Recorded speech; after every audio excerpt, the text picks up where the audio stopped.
Shalom semuanya. Tema edisi Voice of Pentecost hari ini adalah berjalan di dalam roh, belajar dari Filipus.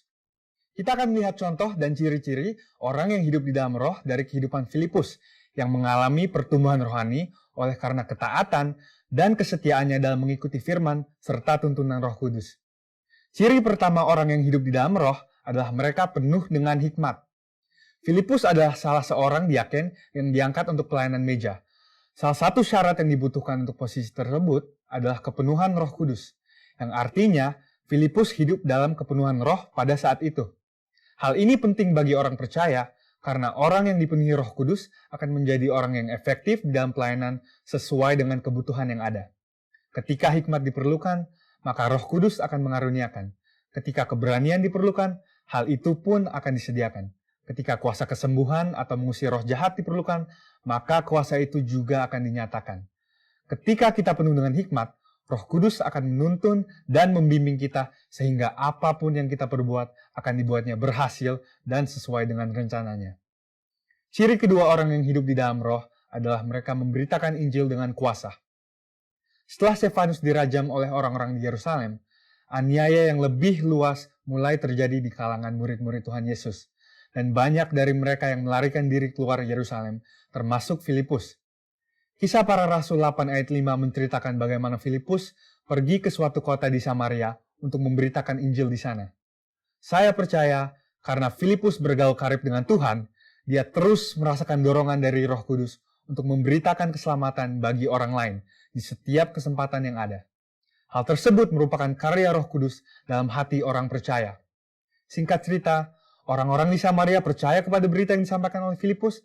Mereka membuka hati dan Roh Kudus pun bekerja dan menjamah setiap orang yang mendengar hingga hati mereka berbalik kepada Tuhan. Dalam pemberitaan Injil itu, juga terjadi manifestasi kuasa Allah dengan kesembuhan dan kelepasan yang luar biasa. Banyak orang dilepaskan dari roh-roh jahat dan disembuhkan, termasuk yang lumpuh dan timpang. Kuasa Roh Kudus dinyatakan secara luar biasa. Hal ini menggenapi apa yang Tuhan Yesus katakan bahwa tanda-tanda heran dan mujizat akan terjadi di dalam pelayanan murid-murid Tuhan Yesus. Melalui kejadian ini, kita bisa melihat bahwa Filipus yang bergaul intim dengan Tuhan dipakai menjadi alat Tuhan yang efektif dalam membawa Injil keselamatan. Kuasa Tuhan sungguh dinyatakan bagi orang-orang yang bergaul intim dengan Roh Kudus. Ciri ketiga orang yang hidup di dalam roh adalah mereka mentaati Tuhan dengan segenap hati. Suatu hari, ketika Filipus sedang di tengah pelayanan yang terus berkembang di Samaria, Tuhan mengutus satu malaikat untuk membawa pesan untuk dia. Kisah Para Rasul 8 ayat 26 berkata, "Kemudian berkatalah seorang malaikat Tuhan kepada Filipus. Katanya, bangunlah dan berangkatlah ke sebelah selatan, menurut jalan yang turun dari Yerusalem ke Gaza. Jalan itu jalan yang sunyi." Dibutuhkan ketaatan yang besar untuk melakukan perintah Tuhan dengan kondisi seperti Filipus pada waktu itu. Filipus bisa saja berpikir bahwa pelayanannya masih sangat dibutuhkan di Samaria, atau belum ada orang lain yang bisa menggantikannya untuk melayani di sana. Namun, Filipus memilih untuk taat dan pergi ke tempat di mana Tuhan memerintahkan. Tanpa diketahuinya, ternyata saat itu ada seorang bendahara kerajaan dari Ethiopia yang sedang dalam perjalanan pulang ke negaranya.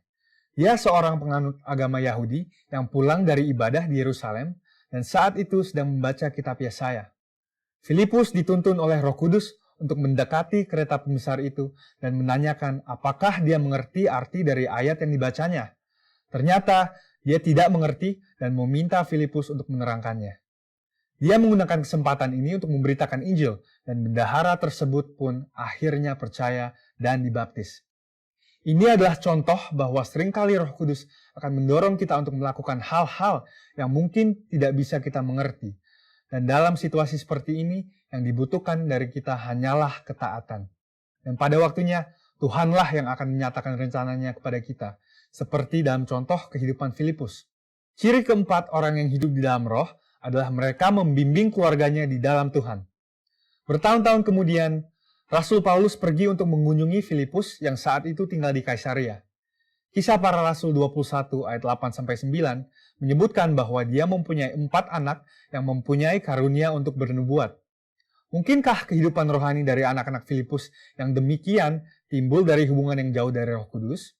Hal itu tidak mungkin. Anak-anak Filipus hidup intim dengan Tuhan dan mereka bertumbuh dalam kerohanian yang luar biasa. Mereka bertumbuh dalam aspek-aspek kerohanian yang lain seperti mengasihi Tuhan, hidup dalam kekudusan, dan pelayanan bagi gereja Tuhan dari bimbingan ayahnya yang hidup bergaul dengan Tuhan. Kesimpulannya adalah bahwa iman kita tidak akan berkembang dengan sehat jika kita tidak mengandalkan firman Tuhan dan Roh Kudus. Sebab kehidupan yang intim dengan Tuhan harus dibangun secara intensional dan harus disertai dengan disiplin rohani dan hati yang lembut sehingga orang lain pun bisa merasakan dampak dari kuasa Roh Kudus melalui kehidupan kita. Saudara, untuk penjelasan lebih lengkapnya dari tim teologi kami, jangan lupa buka link yang ada di atas atau scan QR Code yang tersedia. Salam integritas, Tuhan Yesus memberkati.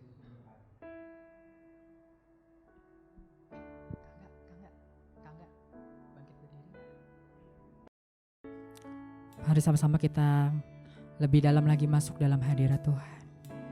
Terima kasih ya Tuhan Yesus. Sungguh kami rasakan Kau begitu mengasihi setiap kami ya Tuhan Yesus. Haleluya, haleluya. Saya mau cinta Yesus. Haleluya, haleluya. Saya mau cinta Yesus. Terima kasih ya Tuhan Yesus. Mari sama-sama katakan. Yang terutama di dalam hidup ini, meninggikan nama Yesus. Yang terutama di dalam hidup ini, memuliakan nama. Katakan haleluya.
baik Tuhan, Kau baik Tuhan. Kau sangat amat baik dalam hidup kami Tuhan.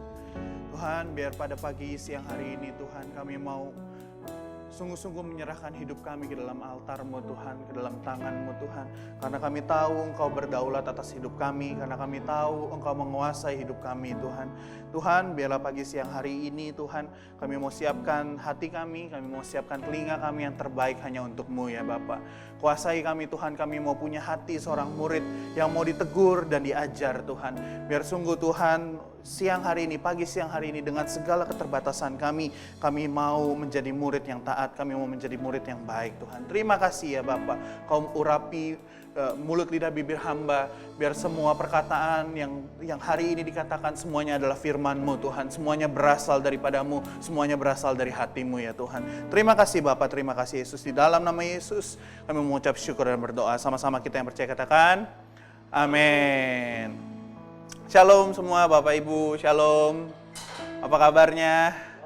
Wah, kita lagi ada gangguan saat ini, jadi koneksi kita nggak terlalu bagus Bapak Ibu. Jadi saya mohon maaf sekali ya kan atas atas gangguan yang terjadi. Kita akan berusaha supaya minggu-minggu ke depan kita bisa lebih baik lagi. Ya, so pada hari ini saya kembali akan menyampaikan firman Tuhan dan saya bersyukur sekali saya dikasih kesempatan buat membagikan firman Tuhan pada hari ini. Bukan berarti saya lebih jago daripada Bapak Ibu sekalian, tapi karena saya tahu anugerah Tuhan semata. Nah, biarlah kita mau sama-sama mendengarkan firman Tuhan yang berasal dari, nanti kita akan bahas mengenai self-consciousness, mengenai kesadaran diri Bapak Ibu. Nah, saya pertama-tama saya pengen buka dengan rasa syukur bahwa sudah hampir 1 tahun kita pandemik, tapi kita masih tetap ada dalam perlindungan Tuhan dan kita masih sadar untuk beribadah walaupun online. Saya sangat bersyukur walaupun kita dalam segala keterbatasan kita seperti tadi internetnya putus-putus gitu ya, kita masih dengan sadar untuk kembali kepada Tuhan, dengan sadar menyerahkan hidup kita ke altarnya Tuhan. Walaupun banyak keterbatasan, pandemik, di tengah pandemik seperti ini, tapi kita masih dengan sadar mempersiapkan yang terbaik untuk Tuhan. Dan itu semua, kalau bukan Tuhan, saya rasa bukan dengan kekuatan kita sendiri, tapi hanya karena Tuhan. Amin Bapak Ibu. Nah, dalam perenungan saya mengenai tema yang saya bawakan pada hari ini yaitu kesadaran diri, ternyata saya dapati bahwa enggak semua yang kita lakukan itu kita lakukan karena sadar. Let me explain, biarkan saya menjelaskan ya Bapak Ibu. Jadi, seseorang yang bernama Sigmund Freud, dia adalah neurologis Austria, pencetus dari teori psikoanalisis. Berkata begini, pemikiran, keinginan dan emosi di luar kesadaran kita terus-menerus memberikan pengaruh terhadap perilaku kita, meskipun kita tidak sadar terhadap pengaruh tersebut. Ibarat sebuah bongkahan es yang mengapung di lautan Bapak Ibu. Nah, ini menurut teorinya si Sigmund Freud. Jadi ada 3 level dari consciousness, ada 3 level dari kesadaran.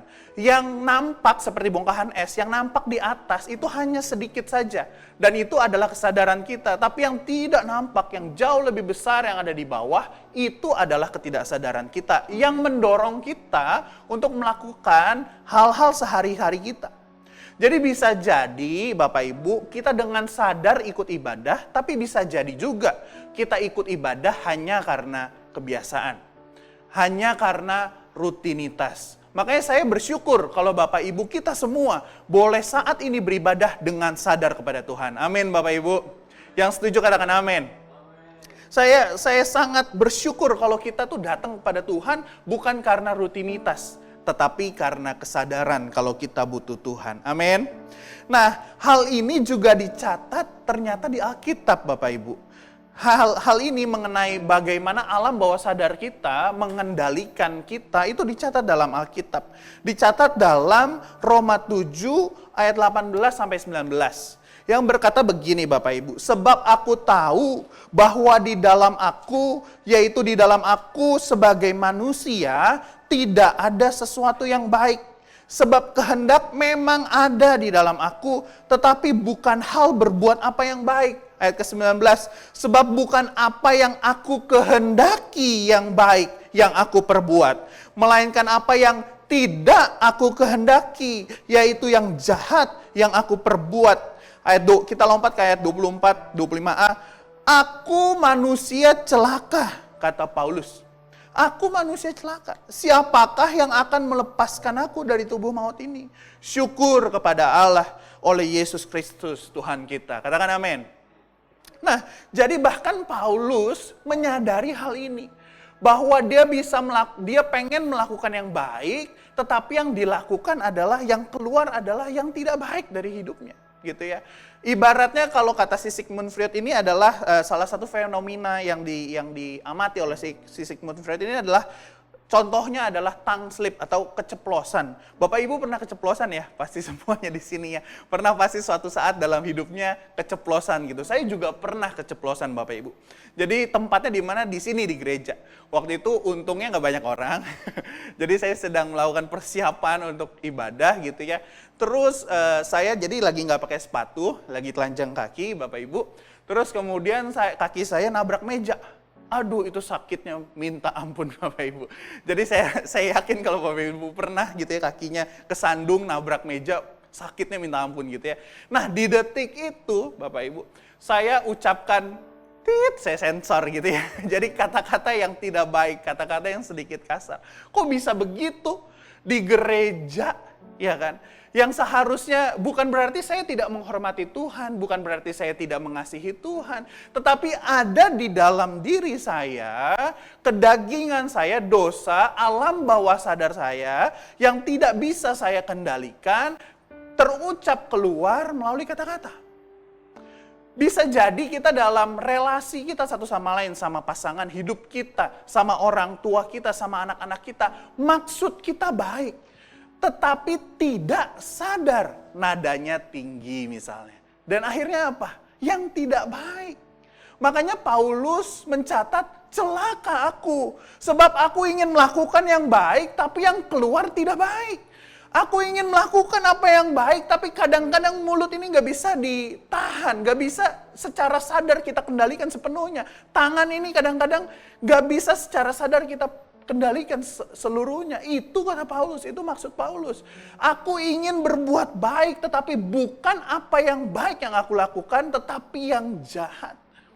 Nah, kalau kita sadar akan kenyataan ini adalah fakta. Ini bukan dibuat-buat, amin Bapak Ibu. Ini nyata, kita pasti pernah alami ini. Nah, kalau kita sadar akan fakta ini, sudah selayaknya dan sepantasnya kita senantiasa hidup dalam pertobatan. Yang mau katakan amin? Efesus 5 ayat 15 berkata seperti ini Bapak Ibu. Karena itu perhatikanlah dengan saksama bagaimana kamu hidup. Janganlah seperti orang bebal, tetapi seperti orang arif. Dengan tidak main-main, Alkitab berkata, perhatikanlah dengan seksama bagaimana kita hidup. Kenapa? Karena kalau kita tidak perhatikan, bisa jadi tubuh ini jalannya otomatis. Kalau kita tidak perhatikan sungguh-sungguh, kita pengen melakukan yang baik dan hasilnya tidak baik. Kenapa? Tidak diperhatikan. Nah, waktu kita masuk ke tahun 2021, kita tahu sama-sama Opa Niko bilang, saya nyebutnya Opa Niko karena bagi saya dia Opa gitu ya. Jadi kata Opa Niko adalah tahun ini adalah the year of integrity, ya kan? Jadi tahun integritas. Dan waktu tahun integritas didengungkan, saya itu secara rohani, secara batinnya itu seperti menjerit sama Tuhan, seperti nangis sama Tuhan. Tuhan, 2020 itu udah susah. Tahun pandemik itu udah berat banget bagi kami gereja terutama. Dan sekarang masuk 2021 tahun integritas, aduh lebih susah ini. Kenapa? Karena integritas berbicara bahwa apa yang di hati, itu yang diomongin, itu yang ditindakin gitu kan, itu yang dilakukan. Nah, akan lebih susah dengan kita tahu kenyataannya bahwa kita tidak bisa mengendalikan lidah dan tangan kita 100%. Jadi integritas akan lebih susah untuk kita lakukan. Karena kita tahu bahwa kadang-kadang terjadi tongue slip, terjadi kesalahan lidah. Terjadi kadang-kadang tangan kita berbuat kasar sedangkan kita nggak mau padahal melakukan hal itu. Suatu kali pernah Darlin gitu ya, lagi main sama Ben, sama adiknya gitu ya. Terus Ben ngeselin dia, mungkin ngeselin si Darlin gitu ya. Sehingga Darlin waktu itu mukul Ben dengan lebih kenceng gitu daripada biasanya. Sampai si Ben nangis. Aku tahu di detik itu, saya tahu di detik itu, Darlin tidak sengaja melakukan itu. Dia nggak tahu bahwa kekuatan tangannya sedemikian rupa. Sehingga menyakiti Ben. Saya tahu. Jadi saya waktu itu sempat marah, tapi mamanya ngingetin. Oh itu pasti Darlin nggak sengaja. Oh iya betul nggak sengaja. Itu yang dimaksud dengan Paulus. Kita manusia celaka. Makanya kalau kita sadar betul kalau kita ini manusia celaka yang bisa melakukan hal-hal jahat, padahal maksudnya baik, kita harus hidup dalam pertobatan. Yang mau katakan amin. Kita harus sungguh-sungguh hidup dalam pertobatan. Dalam hubungan saya sama Regin, saya sayang sama dia. Tapi berapa kali mungkin saya secara tidak sadar menyakiti hatinya. Kenapa? Nada saya tinggi kalau lagi berargumen misalnya. Atau saya melakukan hal yang tidak seharusnya saya lakukan. Padahal kita semua, saya tahu semua kita semua sayang sama pasangan kita. Tapi konflik itu tidak terelakkan dalam hubungan pasangan. Kenapa? Ini mungkin karena kita maksudnya baik. Tetapi karena tidak bisa mengendalikan 100% tubuh kita. Yang terjadi, yang dilahirkan kata Paulus adalah yang tidak baik. Nah, makanya saya percaya kalau kita sungguh-sungguh, ini bahkan, sorry Bapak Ibu, ini bahkan bisa terjadi dalam hubungan kita kepada Tuhan loh. Kita bisa jadi kita ngomong sayang sama Tuhan, tetapi secara tidak sadar kita menyakiti hati Tuhan. Kita ngomong sayang sama Tuhan, kita ngomong kita mengasihi Tuhan, tetapi apa yang kita perbuat, kita lupa itu lahir dari daging kita, lahir dari dosa kita, sehingga menyakiti hati Tuhan. Makanya apa yang harus kita lakukan sebagai orang Kristen? Nah begini Bapak Ibu, kalau saya sayang sungguh-sungguh sama istri saya, kalau saya melakukan kesalahan, pasti saya akan minta maaf. Dengan Tuhan pun makanya, kalau kita sadar sebagai orang Kristen, kita bisa melakukan hal-hal yang bersalah, yang tidak kita sadari, kita pasti hidup dalam pertobatan. Yang mau katakan amin. Jadi saya ulang-ulang terus nih ya, hidup dalam pertobatan. Nah, hidup dalam pertobatan bukan berarti kita melakukan dosa dulu, baru setelah itu bertobat. Bukan begitu Bapak Ibu. Bukan berarti kita harus melakukan kesalahan dulu, baru abis itu bertobat. Bukan. Hidup dalam pertobatan itu dicatat dalam 1 Timotius 4 ayat 8 Bapak Ibu. Dikatakan begini, ini hidup dalam pertobatan saya yakin banget. Dikatakan begini, latihan badani terbatas gunanya, tetapi ibadah itu berguna dalam segala hal karena mengandung janji baik untuk hidup ini maupun untuk hidup yang akan datang. Amin. Nah, kata ibadah dari kata aslinya itu kata-kata aslinya adalah eusebia. You itu adalah kebaikan, kesalehan, tetapi sebia itu dari kata seboma itu artinya adalah to worship, to revere, artinya adalah feeling deep respect, artinya adalah takut akan Tuhan, itu ibadah yang sejati. Jadi ibadah itu bukan hari Minggu kita, tapi ibadah yang sejati adalah kehidupan kita penuh dengan rasa hormat, rasa takut akan Tuhan. Nah itu maksud dari hidup pertobatan. Hidup yang penuh dengan rasa hormat, rasa takut sama Tuhan. Kenapa hormat, kenapa takut sama Tuhan? Bukan berarti Tuhan menakutkan. Bukan berarti Tuhan itu suka menghukum, bukan. Kita takut, kita hormat sama Tuhan karena kita tahu kita sering melakukan kesalahan yang tidak disengaja dalam hari-hari kita. Kita sadar betul sebagai manusia kita terbatas, makanya kita takut, kita hormat sama Tuhan. Kenapa? Jangan-jangan kata Ayub, anak-anakku sudah melakukan kesalahan pada hari ini. Aku sudah melakukan hari ini. Ayub tuh begitu. Kenapa dia, wah luar biasa banget kalau Bapak Ibu bisa baca kisahnya Ayub. Dia setiap pagi kasih korban penyembahan kepada Tuhan. Bukan buat dirinya doang, buat anak-anaknya. Bukan berarti anak-anaknya hidup dalam dosa, tapi Ayub bilang, siapa tahu mereka tidak sengaja menyakiti hati Tuhan. Siapa tahu mereka tidak sengaja berdosa. Nah itu hidup dalam takut akan Tuhan. Itu hidup dalam pertobatan. Setiap hari kita tuh dalam rasa kagum, takut akan Tuhan. Yang mau katakan sama-sama amin.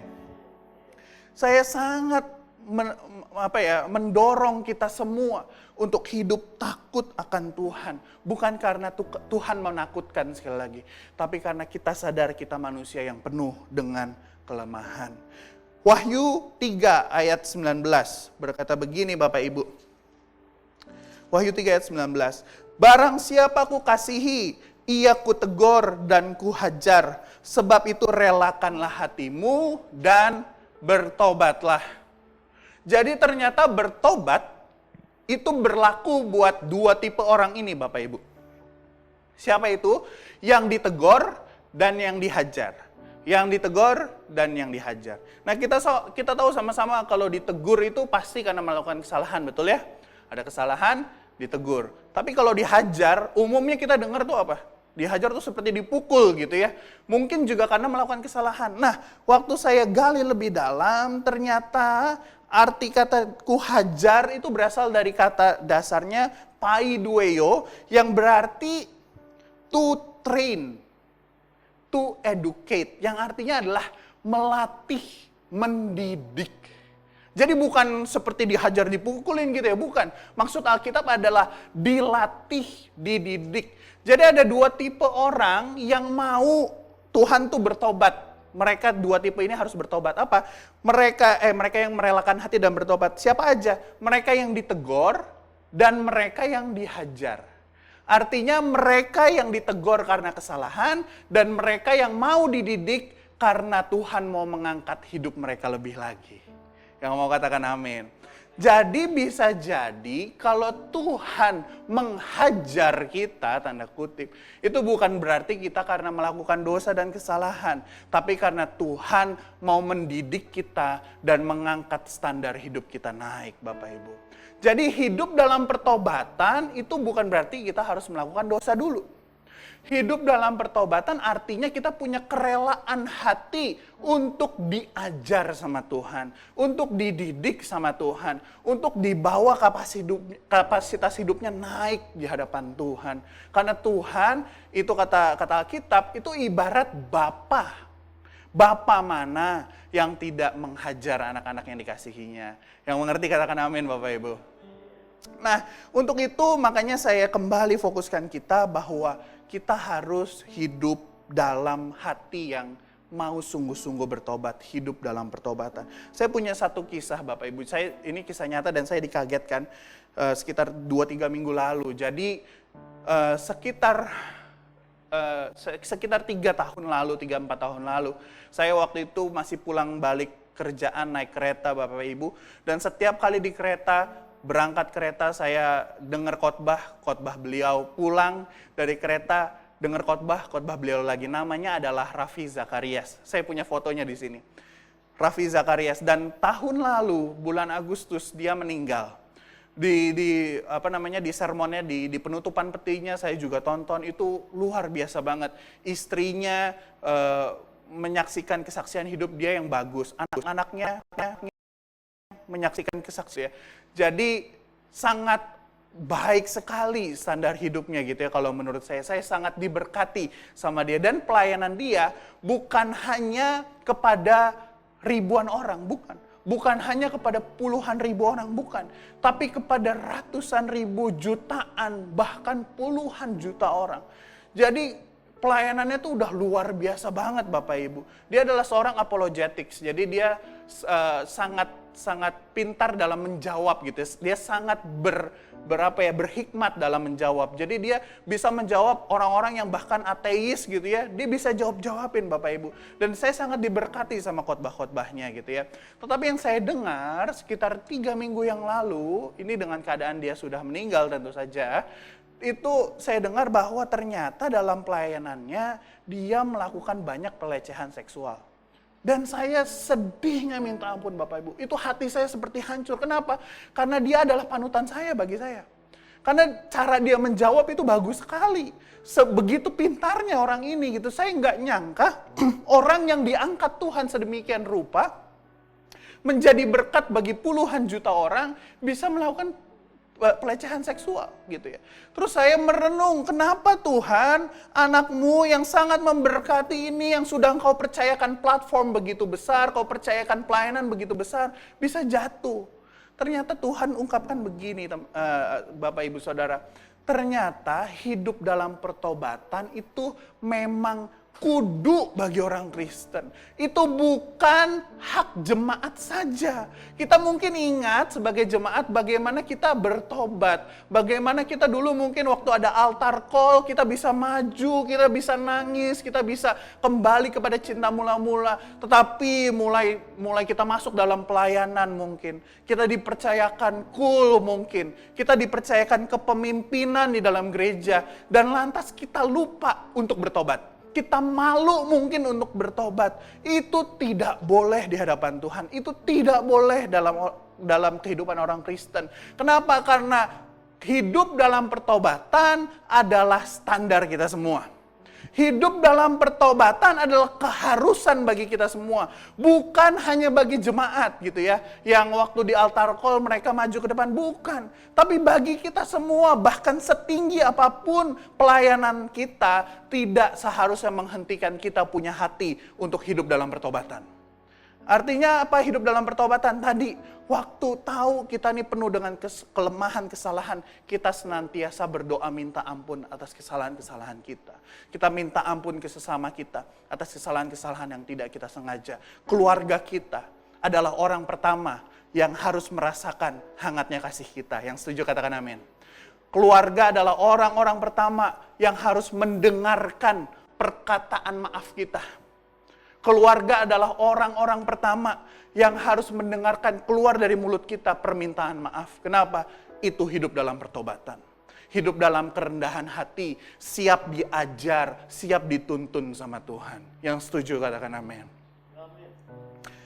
Nggak kerasa kita udah di akhir karena sudah jam 10 Bapak Ibu. Jadi saya nggak ingin memanjangkan lagi khotbah saya. Tapi kalau ada satu poin yang boleh kita tangkap sama-sama. Biarlah kita hidup dalam pertobatan. Hidup takut akan Tuhan. Hidup menghormati Tuhan. Hidup mau diajar dan dituntun sama Tuhan. Yang mau katakan amin Bapak Ibu. Oke, yuk kita sama-sama tutup dalam doa. Saya akan pandu kita dalam doa. Tuhan, terima kasih Tuhan buat hari ini. Terima kasih buat pesan firman-Mu yang singkat dan sederhana Tuhan. Ajar kami untuk hidup dalam pertobatan satu sama lain Tuhan. Ajar kami untuk menyadari bahwa kami adalah manusia yang penuh dengan kesalahan. Manusia yang bisa melakukan hal yang jahat walaupun maksudnya baik. Untuk itu Tuhan, kami mau hidup dalam pertobatan mulai detik ini Tuhan. Kami mau menyerahkan hidup kami supaya kami mulai bisa hidup dalam pertobatan akan satu sama yang lain. Dan hidup dalam pertobatan kepadamu ya Tuhan. Biarlah hidup kami ke depan akan semakin baik lagi. Karena kami mulai menyadari bahwa Engkau berkuasa sepenuhnya atas hidup kami. Dan Engkau melihat hidup kami sampai kedalaman hati kami ya Tuhan. Terima kasih Tuhan, terima kasih Yesus. Di dalam nama Yesus kami mengucap syukur dan berdoa. Sama-sama kita katakan amin, amin, amin. Puji Tuhan. Yes, shalom Bapak Ibu. Kita semua diberkati. Boleh saya melihat tangan-tangan bersama keluarga yang diberkati? Boleh? Saya lihat lambai, wow luar biasa. Terima kasih untuk kebersamaan kita di dalam ibadah. Di minggu terakhir, di hari yang ke-28. Kasih Tuhan selalu baru saudara. Yes, salam integritas, sehat, berjaga dan berdoa. Nah baik, sebelum kita akan mengakhiri bersama, ada beberapa hal yang izinkan saya menyampaikan. Pertempatan hari ini adik kita Stefania Aulia Sofyan, yes. Kita doakan anak kita yang diberkati. Tanggal 1 Maret besok adik kita juga Naomi Belvania Ferianda. Kemudian tanggal 1 juga saudara kita Yohanes. Tanggal 3 Bapak Albert Franciscus. Tanggal 5 Ibu Lydia Warsupi. Dan tanggal 6 adik kita juga Dylan Emilian Hosea. Umur panjang di tangan kanan, di tangan kiri kita nikmati kekayaan dan kehormatan. Wow, luar biasa sampai hari ini ya. Yang kedua saudara, tetap kita mendukung adaptasi kebiasaan baru, kita pasti bisa. 5M, memakai masker, mencuci tangan dengan sabun pada air yang mengalir, menjaga jarak, menjauhi kerumunan dan membatasi mobilitas. Yes, kita bersama saudara.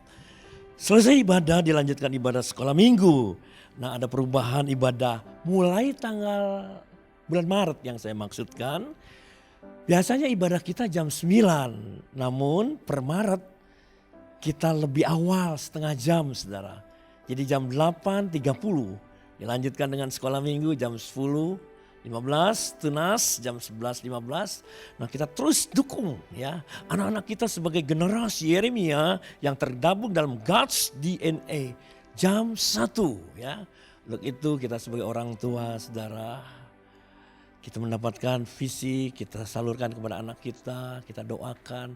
Mereka adalah generasi penerus gereja Tuhan.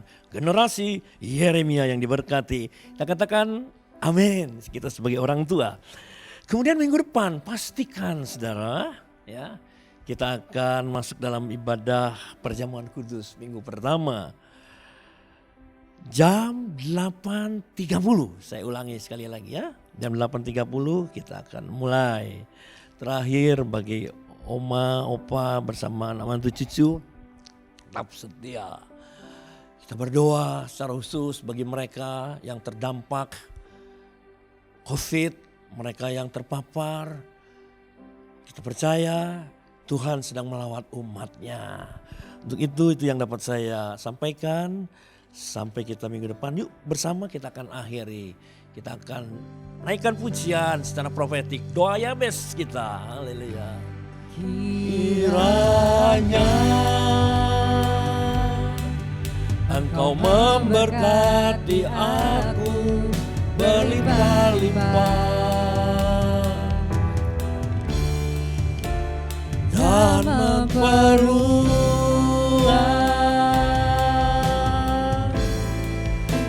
daerahku,